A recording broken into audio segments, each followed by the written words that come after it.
আসসালামু আলাইকুম রহমতুল্লাহ।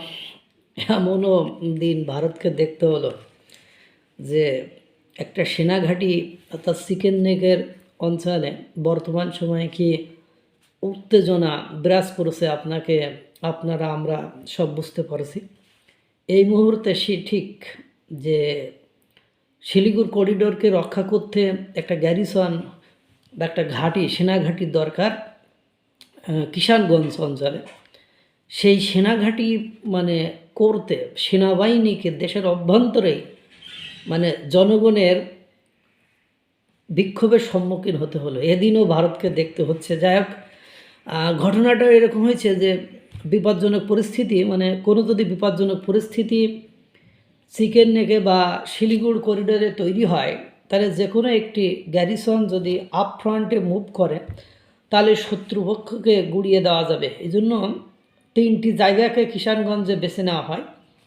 একটি বাহাদুরগঞ্জ, অন্যটি কোসা ধামান এবং বাকিটা হলো সারকোর ভিলেজ। এই সরকার এই সারকোর ভিলেজ কিন্তু নেপাল বর্ডারের অত্যন্ত কাছে। সাম্প্রতিক বেশ কিছু ঘটনা কিন্তু প্রমাণ করছে যে নেপাল এবং ভারত সীমান্ত থেকে আইএসআই বিভিন্ন এজেন্টকে ঢুকিয়ে দেওয়ার চেষ্টা করছে ভারতে। নেপাল থেকে কোনো পাসপোর্ট ভিসা কোনো কিছুই লাগে না ভারতে ঢোকার জন্য। এই অঞ্চলে একটা গ্যারিসন তৈরি হলে কেবল শিলিগুড়ি করিডোর নয়, নেপাল অঞ্চলকে সুরক্ষা শক্তিশালী হবে বা করা যাবে। এখানে সমস্যা হলো কিষানগঞ্জের একদল মানুষ, সেখানকার স্থানীয় এমএলএ তৌসিফ আলাম তার নেতৃত্বে বিক্ষোভ শুরু করেছে এবং কংগ্রেস বিজেপি দলের যে বিজেপি দলের যে বিরোধী দল বর্তমান সময়ে কংগ্রেস, সেই বিক্ষোভকে সমর্থন করছে। এমনকি তারা বিধায়কের নেতৃত্বে ডিএম অফিস অভিযান করেছে। তারা কারণ হিসাবে যা দেখিয়েছে সেটি অত্যন্ত হাস্যকর। তারা বলেছে যে যেখানে তৈরি হচ্ছে সেটি কৃষি জমি, কিন্তু কৃষকদের চাষাবাদ করে খাবে কীভাবে, কিন্তু তাদেরকে এটা জানানো হচ্ছে না যে যেসব কৃষকরা এই জমি দেবেন তাদের বর্তমান মূল্য অনুযায়ী সরকার তাদের সেই মূল্যটা পরিশোধ করে দেবেন এবং ক্ষতিপূরণ দেবেন। আবার তারা আরেকটা কারণ হিসেবে দেখিয়েছে যে সেখানে নাকি একাধিক কবরস্থান ও মসজিদ আছে, সেখানে সেনাগাড়ি হলে নাকি রিলিজিয়াস সেন্টিমেন্ট ক্রিয়েট হতে পারে। এ অঞ্চলের এমপি মোহাম্মদ জাভেদ তিনি লোকসভায় বিষয়টি নিয়ে আসেন।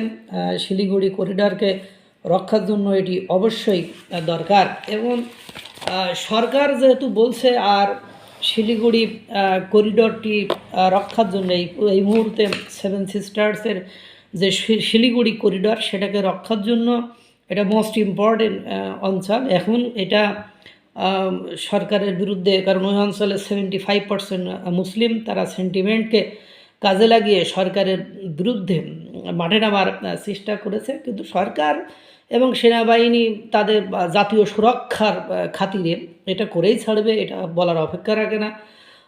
যদিও আন্দোলন করে সেন্টিমেন্টে আঘাত করার চেষ্টা করেছে এবং জানেন আপনার যে দুইটা কারণ দেখেছে এটা কোনো কারণ হতে পারে না। এ হলো অবস্থা।